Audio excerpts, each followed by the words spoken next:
Well, good morning, good evening, or good afternoon, whatever your current life situation is. Hello, YouTube.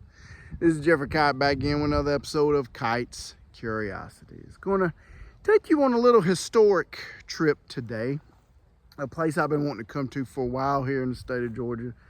That it is a beautiful, beautiful, serene place with a brutal history attached to it, and I am talking about none other than McIntosh Reserve. To give you a little bit of history about McIntosh Reserve, this was a piece of land that was once owned by a Creek Indian chief by the name of William McIntosh. And I'm gonna pause this video right now and give you a little glimpse into the life and upbringing of Chief McIntosh. So here's a picture of William McIntosh. It's about the best one that you'll find on the internet and in the Georgia archives, which is where this picture comes from. But he was born around 1775. He wasn't no actual birth date, I don't think, is known of him. But his daddy was a guy who was a Scottish philanthropist, I guess you could say, or wealthy to-do guy. I think he was probably a fur trader because the Creeks had a good relationship with the white European fur traders. But at any rate, his daddy was named William McIntosh, so he's actually William McIntosh Jr. But his daddy was named William McIntosh, and his mama was a Muskogee Creek woman from the Wind clan by the name of Sonoya. Now, there's a town in Georgia named Sonoya over in Coweta County, and that is named after William McIntosh's mama. So just a little bit of a little history lesson there.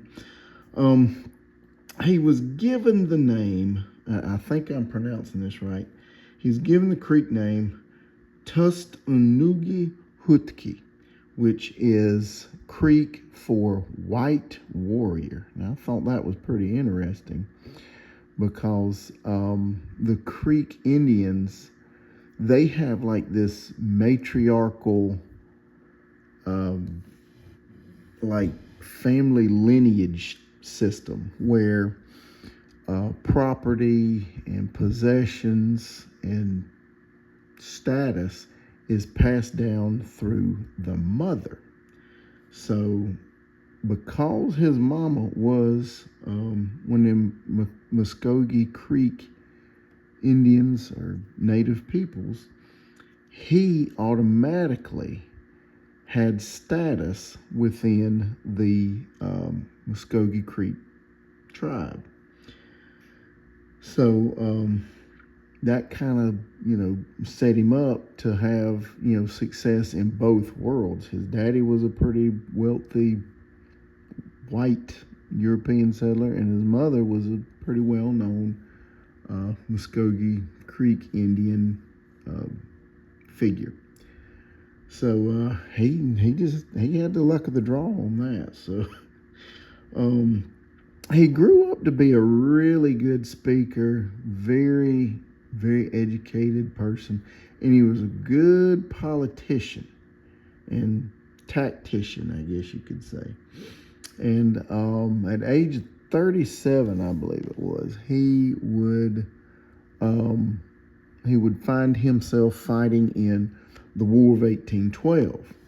Now, for those of you, just kind of give you a brief synopsis on the War of 1812. War of 1812, it was a part of like a larger worldwide war called the Napoleonic Wars, where the British were, putting a lot of embargoes on France, and just, real briefly, with conflicts they had with France, and they were being hard on the Americans and putting pressure on them because Americans supported France. It was because France supported America during the American Revolution.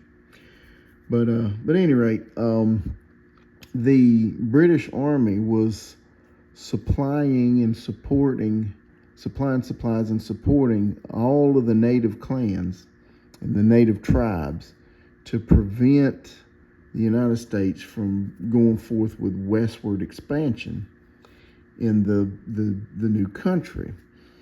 Well, the United States, rather ingeniously got together with some of the native tribes and was like, hey, if you support us, then, you know how the government does. They'll promise you the world. You just support us, in this war, we'll do this and do that and that kind of thing. Well, some of the native bands, they sided with the British. And so it eventually erupted in this case with what's known as the Creek War. Now, the Creek War was fought in conjunction with the War of 1812, which was fought in conjunction with the Napoleonic Wars. So, long story short, McIntosh, he had to make a decision. Who is he going to side with? Do I side with the Upper Creek Nation, which is the ones up in, they were mostly in like Alabama and the mountains of Alabama and the northwest tip of Georgia? Or was he going to side with, I think, his group, the Lower Creeks, and get them, side with the Lower Creeks and support the United States? Well, he got his Lower Creek Nation to side with the United States. And boy, that caused a big old stir. Like I told you, caused the Creek War, where there was battles between Native Creek Indian forces and the United States forces. And I believe Andrew Jackson fought in that because he fought alongside Andrew Jackson in the War of 1812, and I'm pretty sure he fought alongside Andrew, I believe it was Andrew Jackson, during the Creek War part. So big conflict, big uproar, big upheaval, and this, my friends, this siding with the United States government during the Creek Wars and during the War of 1812, this set a precedent that eventually cost him his life. So William McIntosh, through his dad and through his political connections, was able to acquire a lot of land, huge, vast amounts of land, and that he owned. And McIntosh Reserve here in Whitesburg, Georgia, is a 640 acre area of land, and it was just basically a small little portion of the vast amount of land that William McIntosh owned. He had a hotel down in Indian Springs, which I think is in Butts County near Jackson, Georgia. I'll correct that here in the edits as we go along in this video. He had that. He had just various other places of land all across, really the United States. He even had some land out in Oklahoma, and well, he didn't get to have that. I'm gonna get to that in a minute. But had vast land holdings everywhere and was pretty good at mingling between the two cultures of white European settlers and the Creek Indian nation that he was a part of on his mother's side. Now, you might think, well, how was that possible that those two intertwined? Well, a lot of times the Creek Indians, they were okay with European fur traders. They allowed the intermarrying between their daughters and these European fur traders, and so they were okay with it. I don't know what the difference and the separation was between all that, but they were, they didn't mind it.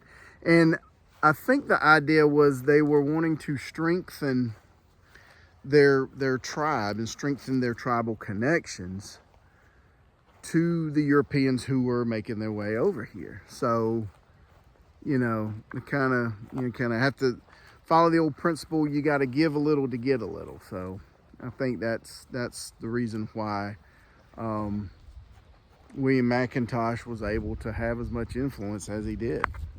Now, when you come to McIntosh Reserve, you'll see this beautiful reconstructed home right here.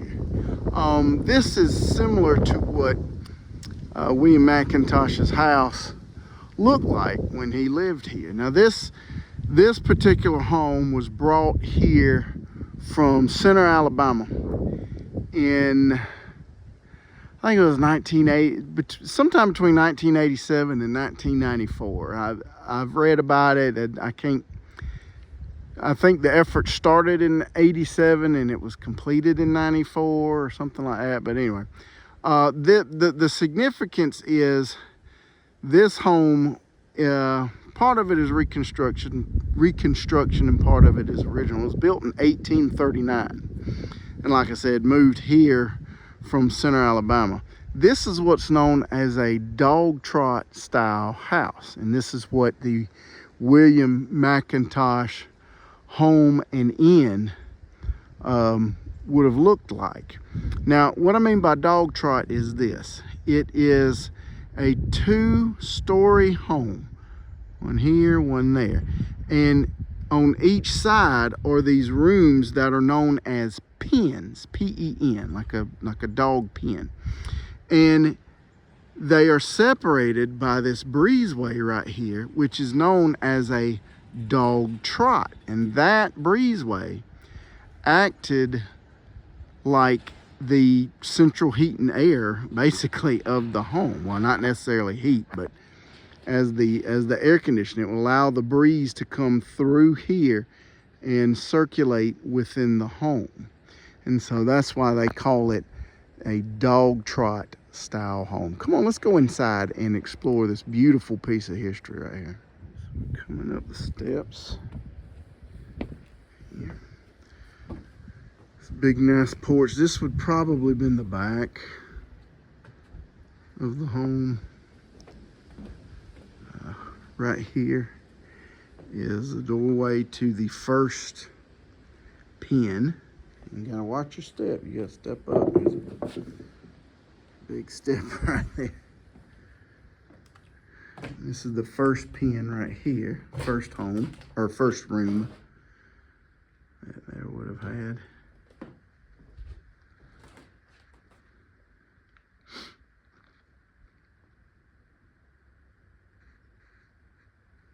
Fireplace.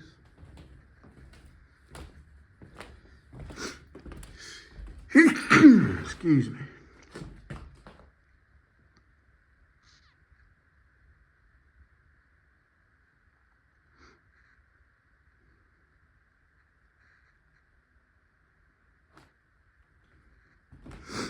And we'll cross the breezeway over to the second pen. Here would be a front porch right here. Maybe it's overlooking like a road or a little pathway right there. Again, watch your head, boys and girls. It is. They didn't build them very tall because people weren't very tall back then, so door frames were kind of low, comparatively speaking, to modern day homes. Another fireplace here. That would be the heat, obviously, if you needed heat during the winter. And the breezeway would allow the air during the summertime. A little shot of the room this way.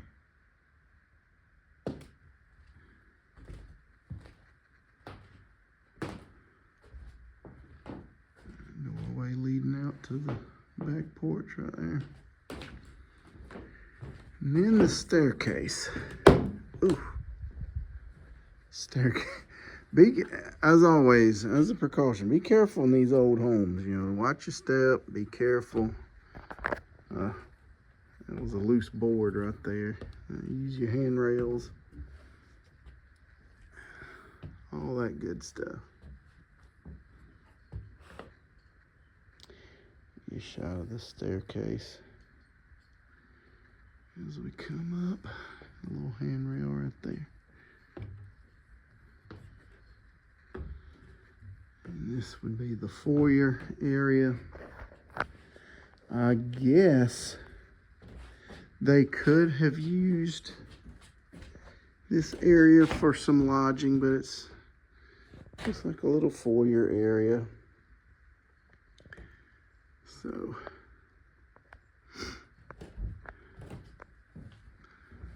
most likely they would have just left this open and then had this pen right here.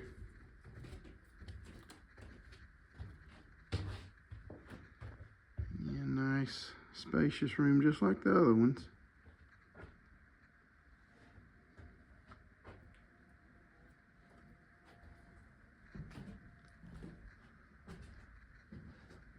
Shot of these beams right here.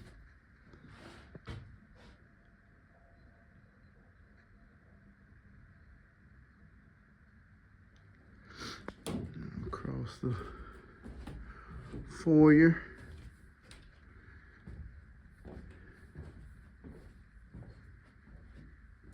Come on over here.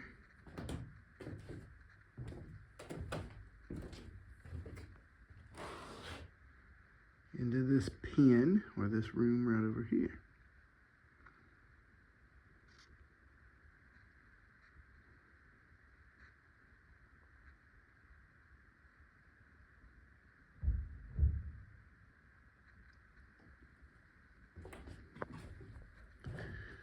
Let's come down the stairs and we'll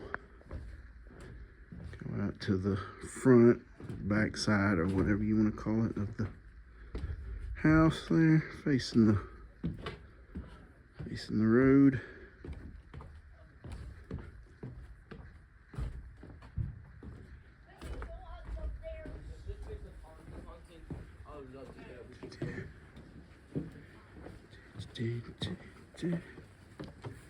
Hey, how are you? How y'all doing? Doing well. It's the road. I'm gonna tell y'all about that in a minute. Come out here. Here's the front of the home right here. So like I said, so that is what a dog trot style historic, southern historic home would look like and be like. Now, William McIntosh had an area right here. This is a piece of limestone. Pardon the immature teens that have now come up onto this tranquil historic site. This is a piece of Georgia limestone that William McIntosh had cut himself and was used to harness the horses and the carriages and the wagons that of the visitors that would come by and rest for the night on their travels here at his home and his inn that he operated. So There's no telling how many horses and wagons and just the history behind this piece of marble. No telling what stories this marble could tell if it could talk. So by all accounts, William McIntosh had it all. He, extraordinary life, a Revolutionary War hero, was a wealthy landowner, prominent member in both the white settlement and Creek Indian Native American societies, and just I mean, he had it all. He literally had it all, but unfortunately greed got to him. So what I mean by greed got to him, well, it was around 1821. This when the U.S. started ratcheting up efforts to remove all native people from the state of Georgia, and pretty much from all parts of the United States that were in existence at the time. And so William McIntosh, being a person who was, politically connected as he was, economically connected as he was, and tribally connected as he was to the Creek Nation, was instrumental and used, for lack of a better term, to draw up several treaties, that would help the white settlers gain land, but also try to make sure that the Creek Nation received some fair compensation, or were allowed to keep certain things and certain investments, if you will.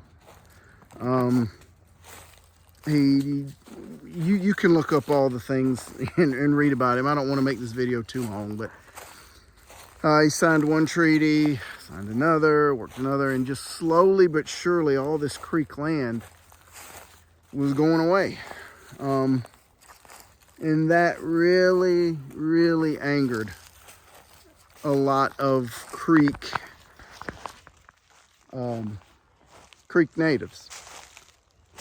They were like, why are you doing all this? Where's this money going? All we see is you, William McIntosh, gaining all this wealth, all this power, getting all this money, getting all this land, and we're not getting anything. What's going on? And so McIntosh would, oh, it's okay, they were going to take the land anyway, and I'm just helping us avoid war. I'm helping us to, not be in conflict with each other. I'm helping us to, I'm doing this for us, and it's gonna come back around. Trust me. Well, according to history, they never saw it.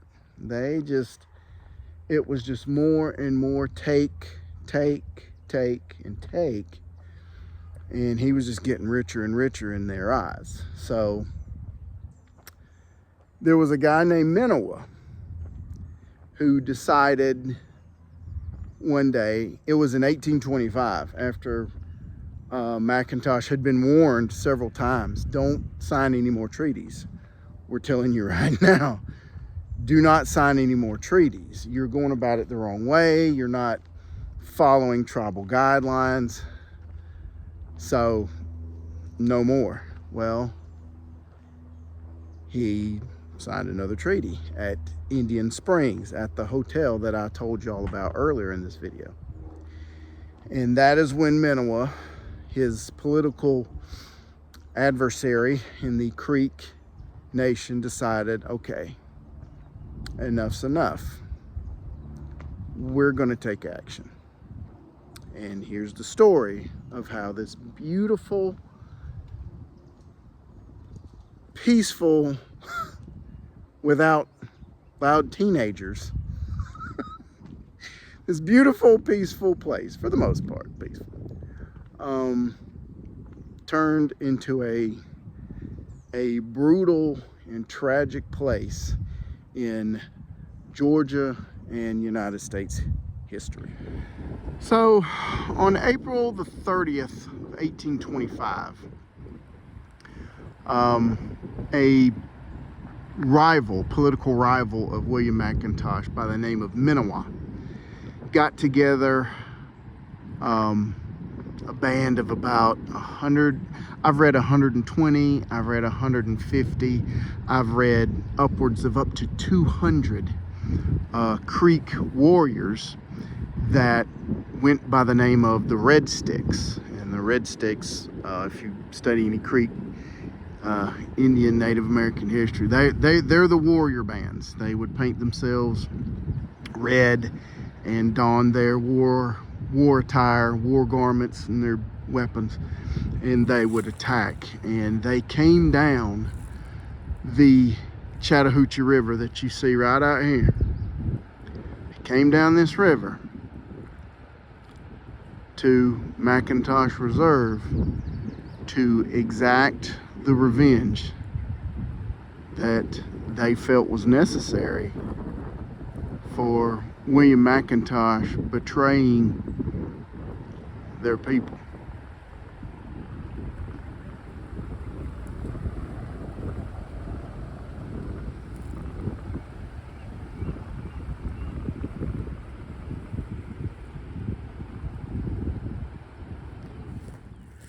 So in the wee morning hours of that fateful day in April, McIntosh led his band of Red Sticks up to the home of William McIntosh. Unbeknownst to them, William McIntosh, it just so happened he was planning to leave and escape to a hideout out in Oklahoma that the U.S. government had given him. But he didn't make it. McIntosh and the Red Sticks caught up to him that April morning and came to the inn. Now, imagine you being a passerby. And again, I'm not sure if this is the actual site that the home sat on, but this is not the home. But again, this is a recreation. But just imagine you being a white settler, a weary settler, traveling through this part of the country, stopping in for the night just to get a bite to eat, good night's rest, to resume your travels the next day. But in the early dawn hours, you wake up to find your hotel, the place where you sought refuge and rest, surrounded by 150, 200 Native Americans dressed in war attire, painted red, ready to attack the owner of the hotel that you were staying in. Now, McIntosh and his Red Sticks told the visitors, we have no quarrel with you. There's no, we do not have a beef with you. We do not have an issue with you, but y'all need to get out of here. Y'all need to leave because it's about to get ugly. And so they really didn't have anywhere to go. They kind of got their things up, packed up, and kind of just vacated the premises, got out of the hotel, and they might have stood out over here in this field. Heck, some of them might have been like, okay, let's get out of Dodge, Some, I think some were waiting on other members of their party to catch up with them. I don't really know what all the details of that part of the story is, but there was some onlookers that got out of the hotel, got out of the inn, got out of the home, and just kind of were milling around. And that is when Manawa and his band of red sticks struck. They set fire to William McIntosh's home. They found William McIntosh in the home and shot him in the stomach, and then set the home on fire. I think he had a couple of wives, I'm not sure. I know he had at least one wife that was in there, and all of his children were in there. I think he might have had a wife or two, I'm not sure, according to Creek customs and Creek tradition. But his whole family was inside. They set fire to it, shot him, set fire, and his family made it out of the house that was on fire. But William McIntosh, they didn't want to let him burn in the house. No, that wasn't good enough for them. They went inside the home and they drug him out of the home. Probably, if you can imagine, you're standing back there watching a man bloodied, being drugged down these steps, drug through this yard, drug out in here. They beat him. They mutilated his body. They shot him more than 50 times. They stabbed him in the heart. One story reports that they even, through Creek tradition for traders, they cut his heart out of his chest and just continued to just mutilate his body right out here in the yard, wherever the house was. But just imagine, and just if you can, just right out here, imagine standing back over there and watching that just happen right here, because he betrayed his people and just did them so wrong and thought, well, nothing's gonna come of it. You don't know the lengths people will go when you hoodoo them, and you don't value their safety, their security, their values as much as you value your own. And so when he finally died, one story is that they drug him through the woods right through there and threw his body in the river, left him there. We do know historically he was stripped naked. He was stripped naked as they were mutilating his body. No clothes on him at all. And they took him and threw him in the river out there. Some accounts say they just left him here and went on their merry way. Sometime after the rampage was over, William McIntosh's body was brought here to this spot, right across from where the reconstructed house sits. That's why I think the house probably stood somewhere over there, because they got his body over here, away from the fire and the carnage, and to bury him. I wouldn't think they would move his body very far. And also kind of gives credence to how possibly invalid the story is of him being taken down to the river and his body thrown in the river. That's a pretty good hump down to the river down this way. So, but again, that's all speculation at this point. But we do know for sure that his body was brought here and laid to rest. It was unmarked for a long time until they got this epitaph here honoring him. It was just a stone and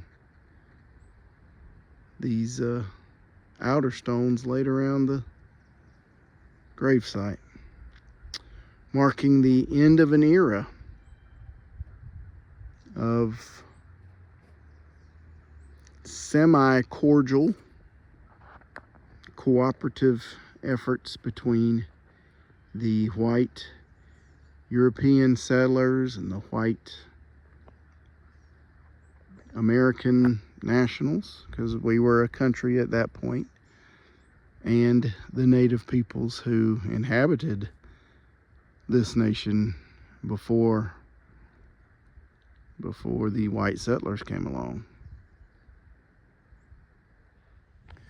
Over time, and again, you can look all this up later if you'd like to, but just keep the story short. Over time, the state of Georgia acquired this land and turned it into a beautiful state park that we can all come and enjoy for relatively small cost. It's $5 a carload to come out here and enjoy this beautiful, serene place. Let's get you some footage now of how beautiful this park really is.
So there you have it. That is McIntosh Reserve, a place of astounding beauty and a place with a brutal history. Olivia, what'd you think?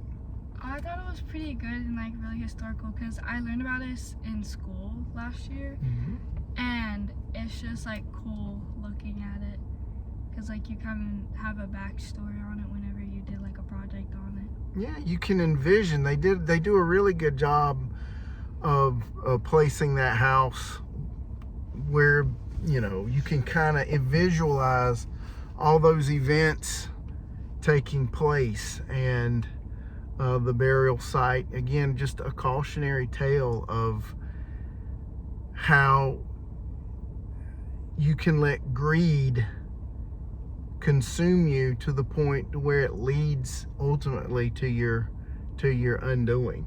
What do you think about William McIntosh? What's your take on him? I mean, like, going off of, like, what you said about, like, greedy, he was a really greedy man, and he wanted, like, money, and he wanted, like, fame, I guess. I don't really know. Yeah, he's got some supporters in history. His supporters say, oh, he was just a man trying to bridge the gap between two vastly different cultures, and he's trying to be the go-between and make sure everybody, wins in these treaties. But his detractors point out he was the only one that benefited, along with some other chiefs, Creek Indian chiefs. They benefited too. It wasn't just him, but they were the only ones who benefited, and the regular everyday people, they just continued to lose bit by bit by bit, pieces of their land, pieces of their culture, pieces of their history.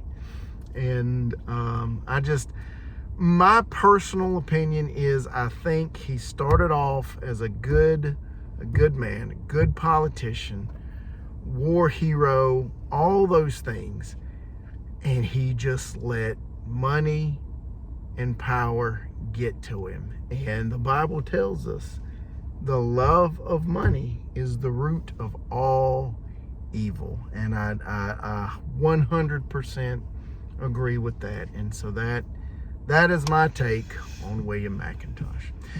So what do y'all think? Down in the comments, tell me what y'all think about this place. What do y'all think about the story of William McIntosh? You feel sorry for him? Do you despise him? What is his place in American history in your eyes? As always, folks, like, comment, subscribe, do whatever you want to do. Till next time, y'all take care. Now, have a good one. Bye.